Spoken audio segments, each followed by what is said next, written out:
आप सभी का हमारे YouTube चैनल पे बहुत बहुत स्वागत है। आइए सुनते हैं गुरु प्रदोष व्रत की कथा। आप सभी भक्तों को प्रदोष व्रत की ढेर सारी शुभकामनाएं। प्रदोष का व्रत जो कि हर माह के कृष्ण पक्ष और शुक्ल पक्ष की त्रयोदशी तिथि के दिन जब भी प्रदोष काल का समय प्राप्त होता है, उस दिन प्रदोष व्रत को किया जाता है। और जिस दिन भी प्रदोष का व्रत होता है, उस दिन के नाम से उसे जाना जाता है और उस दिन के प्रदोष व्रत का अपना विशेष महत्व होता है। इस बार गुरुवार के दिन प्रदोष का व्रत है, तो इसे गुरु प्रदोष या गुरुवार प्रदोष के नाम से जाना जाता है। और इस व्रत को करने से शत्रुओं पर विजय की प्राप्ति होती है तथा शत्रुओं का विनाश होता है। प्रदोष के व्रत में भगवान शिव, माता पार्वती, साथ में शिव परिवार का पूजन किया जाता है। इस दिन जो कि भगवान का प्रदोष काल के समय में पूजन किया जाता है। प्रदोष काल का समय जो कि सूर्यास्त से 1 घंटे पहले और सूर्यास्त के 1 घंटे बाद तक का बीच का जो समय होता है, यह समय प्रदोष काल का समय होता है। और इसी दौरान भगवान शिव, माता पार्वती का पूरे विधि विधान के साथ पूजन करना चाहिए।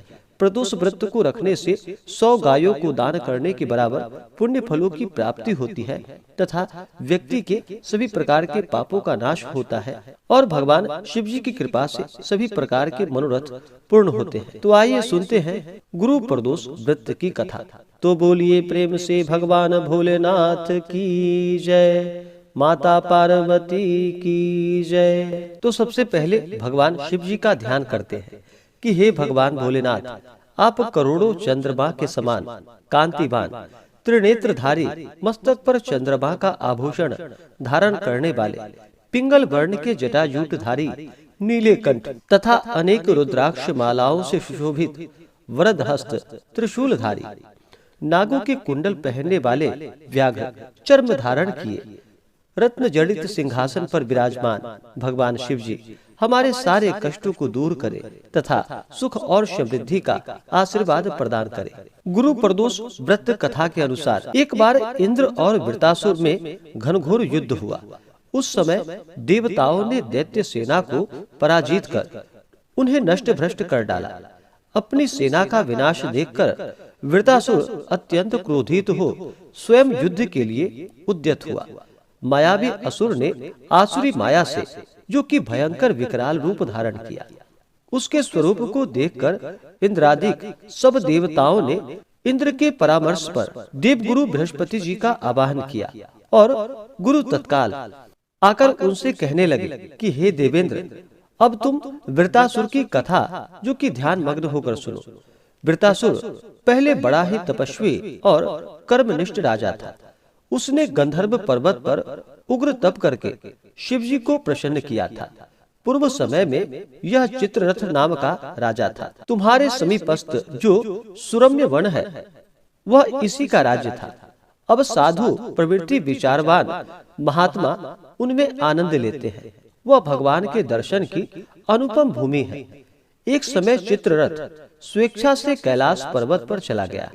भगवान का स्वरूप और वाम अंग में जगदम्बा यानी कि माता पार्वती को विराजमान देखकर चित्ररथ हंसा और हाथ जोड़कर शिव जी से बोला कि हे शिव शंकर, हे प्रभु, हम माया मोहित हो विषयों में फंसे रहने के कारण स्त्रियों के वशीभूत रहते हैं, किंतु देवलोक में ऐसा दृष्टि गोचर नहीं हुआ कि स्त्री का आलिंगन कर कोई सभा में बैठे।